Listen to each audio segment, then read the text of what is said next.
घर में काम करने के कुछ आसान से तरीके जिन्हें अपनाते ही आपके बहुत सारे पैसों की बचत होगी और आप अपने लिए बहुत सारा टाइम भी निकाल पाएंगे। Hello, good morning viewers, welcome to back our channel. आज का वीडियो एंड तक देखिएगा। बहुत ही यूनिक से टिप मैं आपको बताने वाली हूँ जो आपकी लाइफ को आसान कर देंगे। पहला यूजफुल टिप बहुत ही ज्यादा काम आने वाला है। हमारे घर में जो टूथपेस्ट होते हैं ना, खाली हो जाने के बाद अक्सर हम इसका यूज नहीं करते हैं।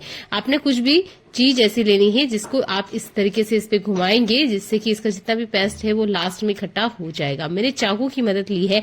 आप चाहे तो यहाँ पर पेन वगैरह की भी हेल्प ले सकते हैं, सेफ्टी पिन इनकी भी हेल्प ले सकते हैं ताकि थोड़ा सा इस पे प्रेशर पड़े और सारा का सारा जितना भी टूथपेस्ट है ना वो एंड में सारा इकट्ठा हो जाए। तो देखिए ये बिल्कुल पापड़ जैसा हो चुका है। जितना भी पेस्ट था वो यहाँ पर एंड में आ चुका है। अब मैं इसे खोलकर आपको दिखाऊंगी।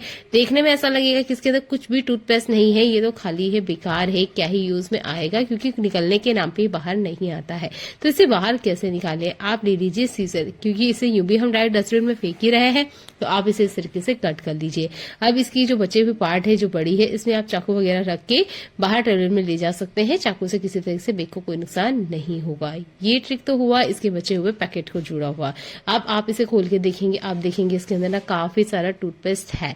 इसका मैं यूज करके आपको बताऊंगी। जो बेकार टूथपेस्ट समझ के हम फेंक रहे हैं ना, उसके बहुत ज्यादा काम आ सकता है। आपके घर में कुछ ना कुछ इलेक्ट्रॉनिक अप्लायंस जरूर होंगे। चार्जर हो सकता है, या माइक्रोवेव हो सकता है, या इस तरीके से टोस्टर हो सकता है। कुछ भी जो भी इलेक्ट्रॉनिक्स अप्लायंस है उसको क्लीन करने के लिए हम कुछ भी लिक्विड का यूज नहीं कर सकते, क्योंकि ये एक इलेक्ट्रॉनिक अप्लायंस से थोड़ा बहुत भी अगर लिक्विड या पानी गया तो ये खराब हो सकते हैं। आप ले लीजिए कॉटन या कोई सा भी कॉटन कपड़ा, इसमें थोड़ा सा टूथपेस्ट लीजिए और इसको आप अच्छे से वाइप कीजिएगा। आप देखेंगे जितने भी दाग धब्बे हैं बहुत ही आसानी से वाइप करते ही निकल जाते हैं। अगर नहीं निकल रहा है तो आप यहाँ पे थोड़ा सा सैनिटाइजर ले सकते हैं, हल्का सा इसे गीला कर लीजिएगा, उसके बाद में आप यूज कीजिएगा। एकदम लाइट बोर्ड के स्विच बोर्ड हुए या ट्यूबलाइट हुई या बल्ब ही क्यों ना हुआ, एलईडी क्यों ना हुई, एलसीडी जो आपके घर में होगी, टीवी वगैरह, उन सबको क्लीन करने के लिए आप टूथपेस्ट का यूज कर सकते हैं, क्योंकि ये बहुत ज्यादा लिक्विड फॉर्म में नहीं होता है, थोड़ा हार्ड फॉर्म में होता है, इसलिए अच्छे से ये क्लीनिंग का काम करता है, सरफेस के दाग धब्बे हटा देता है। मैंने यहाँ पे कुछ सेकंड के लिए छोड़ा, थोड़ा सा सैनिटाइजर इसके ऊपर लिया और बस वाइप किया, और जितना भी पीला दाग था ना वो सारा का सारा निकल गया है। आप ये ट्रिक ना मिक्सर के लिए भी यूज कर सकते हैं। अगर आपको ऐसा लगता है कि सरफेस बहुत ज्यादा गंदी हो चुकी है, हल्दी भरे दाग हैं जो कि नहीं निकलते हैं, तो आप टूथपेस्ट का यूज कीजिएगा। जितने बैक्टीरिया है वो तो खत्म हो ही जाते हैं, अच्छी सी बढ़िया सी शाइन आ जाती है। तो यहाँ मैंने अलग से टूथपेस्ट का यूज नहीं किया है, बस बेकार जो खत्म हो चुका था ना उसी में से बचे हुए का ही यूज किया है। हर 15 दिन की गैप में मैं ये काम जरूर करती हूँ। नॉर्मल कपड़े से तो हम वाइप करते ही है, फिर भी जो एक नई सी चमक होती है ना वो इन अप्लायंस के ऊपर नहीं रहती है, तब आप इस टूथपेस्ट का यूज कर सकते हैं। तो बढ़िया से मैंने इसे अच्छे से वाइप कर लिया है। अब मैं एक सॉफ्ट कपड़ा लूंगी और इसे अच्छे से वाइप कर दूंगी। नई सी चमक आ गई है ना? ये कमाल का हैक जरूर यूज करके देखिएगा, आपके बहुत सारे पैसों की बचत होने वाली है। आप चाहे तो इनसाइड अंदर की तरफ भी इसे क्लीन कर सकते हैं। इससे पहले भी मैंने टोस्टर से जुड़े हुए काफी सारे हैक बताए हैं, तो एक बार चैनल को जरूर विजिट कीजिएगा, आपके बहुत ज्यादा काम आने वाले हैं। इसे यूज करने से पहले आप एल्यूमिनियम फॉइल पेपर का यूज कीजिएगा, तो कभी भी टोस्टर के ऊपर किसी तरह का खाने पीने की वजह से या किसी भी वजह से कोई दाग धब्बे नहीं आते हैं। अगला यूजफुल हैक मेरा टोकनी से जुड़ा हुआ है। ये जो टोकनी होती है ना, इसमें हम ज्यादातर क्या करते हैं, हमारा जो मेकअप वगैरह का सामान होता है या कुछ भी सामान होता है इसी तरीके से पटक देते हैं, और हम सोचते हैं ठीक से रखने में तो आ ही गया है क्योंकि टोकनी है, पर आप ना इसे और अच्छे तरीके से रख सकते हैं। तो मैंने जैसे तैसे आपको रख के बताया है, और ज्यादातर हम इसी तरीके से रख देते हैं क्योंकि डेली लाइफ में यूज होने वाली चीजें हैं। तो चलिए इसी टोकनी पर आज हम एक काम करने वाले हैं जिससे बहुत अच्छे से सारे के सारे रखने में आ जाएंगे, और हो सकता है इससे ज्यादा चीजें भी इसके अंदर आ जाए। तरीका बहुत ही आसान सा है, जरूर अपना के देखिएगा। तो ये जो सीख वाली झाड़ू होती है ना, उसकी डंडी है मेरे पास। आपके पास कुछ और है या किसी और तरह की डंडी वगैरह है जो कि पतली हो, इसके अंदर से निकल जाए, उसका यूज कीजिएगा। मेरे पास फिलहाल में यही था तो मैं इसी का ही यूज करके दिखा रही हूँ। तो आप देखेंगे जो टोकनी वगैरह होती है ना, इसमें बढ़िया से इस तरीके से छेद वगैरह होता है ताकि अच्छे से इसमें हवा पास होती रहे। ज्यादातर तो हम इसे सब्जियों के लिए यूज करते हैं, पर इस टोकरी को मैंने स्पेशल खरीदा था इस तरीके के छोटे मोटे जो प्रोडक्ट है ना इन्हें रखने के लिए। तो मैंने इसमें 3 से 4 तीली कुछ इस तरीके से इंसर्ट करी है। आप चाहे तो कम ज्यादा कर सकते हैं, डिपेंड करता है कि आप जो भी प्रोडक्ट इसके अंदर डालने वाले हैं वो कितनी बड़ी साइज का है।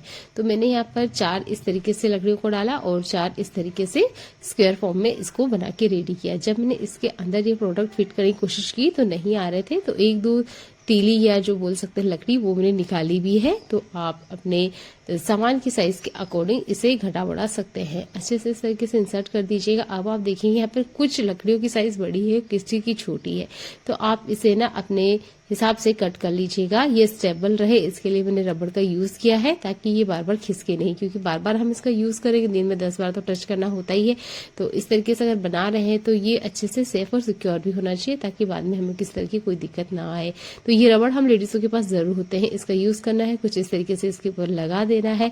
और लकड़ियों की साइज को मैंने अपने हाथों से ही इस तरीके से कट कर लिया। आपके पास कटर वगैरह है तो उसका यूज कीजिएगा और इन्हें छोटा बड़ा अपनी साइज के अकॉर्डिंग कर लीजिएगा। बहुत ही कमाल आने वाला ये हैक है, क्योंकि इस तरह की टोकनी का यूज हम हमारे घर में बहुत ज्यादा करते हैं। आप चाहे तो इसे सब्जियों वगैरह के लिए भी यूज कर सकते हैं, वहां पे भी ये बहुत अच्छे से काम करता है। चलिए इसे पलट के हम दिखाते हैं। तो ये देखिए कितने सारे सेक्शन बनके रेडी हो चुके हैं। फ्री का जुगाड़ है, जरूर करके देखिएगा। बहुत ही आसान सी ट्रिक है, मुझे काफी अच्छा लगा। और देखिए इसमें अभी भी ना काफी सारी जगह है, और भी चीजें इसके अंदर रखी जा सकती है। मेरे पास फिलहाल में इतना ही सामान है, तो मैं इतना ही रख के आपको दिखा रही हूँ। उम्मीद करती हूँ ये हैक आपको पसंद आया होगा, और एक बार तो जरूर ट्राई आउट करके देखिएगा। फ्री का जुगाड़ है, करना भी आसान है। अगला इस वाला हैक मेरा किचन से जुड़ा हुआ है।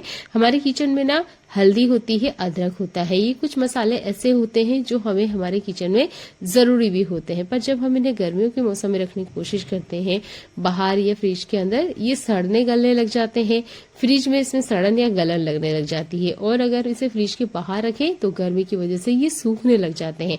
तो गर्मियों में से टोकनी में तो हम नहीं रख सकते, क्योंकि ये सूखना स्टार्ट हो जाती है। क्योंकि ये चीजें जमीन के अंदर से निकली हुई होती है, तो इन्हें इतनी ठंडक की जरूरत होती है कि ये लॉन्ग टाइम तक चलने के लिए जमीन के अंदर जितनी ठंडक होती है उतनी ही चाहिए। ज्यादा अगर फ्रिज में रख देंगे हम इसे तो भी ये खराब हो जाते हैं। तो देखिए इसे हम फ्रिज में ही रखेंगे, पर तरीका थोड़ा सा अलग है।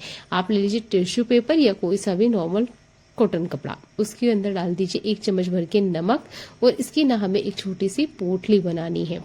इसके बाद में आप अदरक और हल्दी के बीच में इसे इस तरीके से, जैसे कि मैं आपको दिखा रही हूँ, पोटली बना के रख दीजिएगा। 2 महीने बाद भी आप खोल के देखेंगे ना, तो ये जो हल्दी है या अदरक है, इसमें किसी तरह की सड़न गलन नहीं लगने वाली है। आप इस तरीके से पॉलिथीन में बंद करके रखिएगा। ये लगभग 2 केजी हल्दी थी, 3 महीने से मैं इसे चला रही हूँ, और अगले 1 महीने ये और चलने वाली है। बहुत ही कमाल का हैक है, जरूर करके देखिएगा। अगला इस वाला हैक मेरा लहसुन से जुड़ा हुआ है। देखिए लहसुन छिलना बहुत सारों को नहीं पसंद होता है, कारण सिर्फ एक ही है, क्योंकि इसके ऊपर वाले जो मुंह वाला हिस्सा होता है इसे हमें तोड़ना होता है, और जिसे तोड़ने के लिए ज्यादातर हम हमारे अंगूठे का यूज करते हैं। मेरे हाथों में तो फिलहाल में नाखून नहीं है, पर जब नाखून वगैरह होते हैं तो बहुत ज्यादा तकलीफ होती है। अंदर की तरफ ये चला जाता है, स्मेल भी नहीं जाती है, और नाखून में बहुत तीखा दर्द होता है। तो ये ट्रिक आप ध्यान से देखिएगा, ऐसे आप अपनाइएगा, आपके नाखून में कभी दर्द नहीं होने वाला है। ले लीजिए एक सेफ्टी पिन। ये सेफ्टी पिन हर महिला के पास जरूर होती है। इसके ऊपर वाले पार्ट में जहां इसका मुंह होता है वहां पर इस तरीके से इंसर्ट कीजिएगा, थोड़ा सा ढीला कर लीजिएगा इस जगह को, और ये देखिए आराम से इसका छिलका ना बाहर आ जाएगा। क्योंकि यही वो प्रॉब्लम है जिसकी वजह से हम इस लहसुन को छिलना इग्नोर करते हैं, और हमारे हाथों में दर्द होना स्टार्ट हो जाता है। और नाखून वगैरह में जब लहसुन का दर्द होता है, तो जिन्हें होता है उन्हें अच्छे से पता होगा, आधे 1 घंटे तक तो हमारे हाथों में जलन जाती ही नहीं है, और बैड स्मेल अलग नहीं जाती है। तो ये सेफ्टी पिन वाले ट्रिक का आप यूज कर सकते हैं। जल्दी जल्दी काफी सारी लहसुन भी छिलने में आ जाएगी। सिर्फ ऊपर वाले मुंह वाले हिस्से पर आपने इस तरीके से इसे लगाना है, इसका मुंह तोड़ना है आपने, और ये देखिए हाथ लगाते इसका जितना छिलका है बहुत आसानी से निकल जाएगा। तो उम्मीद करती हूँ ये वाला हैक भी आपको पसंद आया होगा, जरूर यूज करके देखिएगा अगर आप भी खाने में लहसुन यूज करते हैं। सिंक एरिया को हम कितना ही क्लीन क्यों ना कर लें, उसके बाद भी इसमें दाग धब्बे रह जाते हैं। कारण है जो कि बहुत बड़ा है, वो है हार्ड वाटर का आना। बहुत सारे एरिया में ना हार्ड वाटर आता है, जिसकी वजह से सिंक एरिया को हम अगर दिन में एक बार क्लीन करते भी अच्छे से, उसके बाद भी दाग रह जाते हैं। कारण है देखिए ये पानी के दाग है। बर्तन धोने के बाद अक्सर हम साइड में रख देते हैं, जब पानी निकलता है तभी हम यहाँ से उठाते हैं, तब तक पूरे सिंक एरिया में पानी के निशान बन जाते हैं।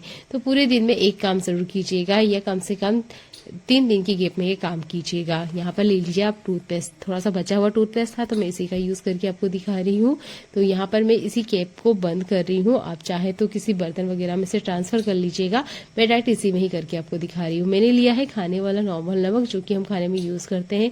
जितना आप टूथपेस्ट है उतना आप नमक ले लीजिएगा, थोड़ा सा पानी ऐड कीजिएगा। अगर बहुत ज्यादा स्टैन है या यहाँ पर जंग के निशान है, तब आप पानी की बजाय विनेगर का यूज कीजिएगा, ठीक है। मेरे जो किचन सिंक है इस पे सिर्फ पानी के दाग धब्बे हैं, इसलिए मैंने नॉर्मल पानी का ही यूज किया है। अगर जंग का निशान है तो आपको विनेगर जरूर यूज करना है। इसके बाद में आप हल्के हाथों से स्क्रबिंग कीजिएगा। नमक इसके जितने भी दाग धब्बे वो हटा देगा और जो सिंक की शाइन है वो खत्म हो चुकी है, उसके लिए कोलगेट अपना काम करेगा ही। तो उम्मीद करती हूँ ये वाला हैक भी आपको बहुत ज्यादा पसंद आया होगा। एक दाग धब्बा देखने को नहीं मिलेगा और ये देखने में सच्ची में बहुत ज्यादा अच्छा लगता है। छोटे छोटे हैक है पर ये बहुत ही बड़ा काम करते हैं और आपके घर की क्लीनिंग में मदद करते हैं। तो उम्मीद करती हूँ आज के हैक आपको पसंद आए होंगे। पसंद आया है तो वीडियो को लाइक कर दीजिएगा। चैनल पे पहली बार आए तो चैनल को सब्सक्राइब कर लीजिएगा। ऐसी यूजफुल वीडियो मैं आपके लिए लेकर आती रहती हूँ। देखने के लिए बहुत सारा आपका धन्यवाद।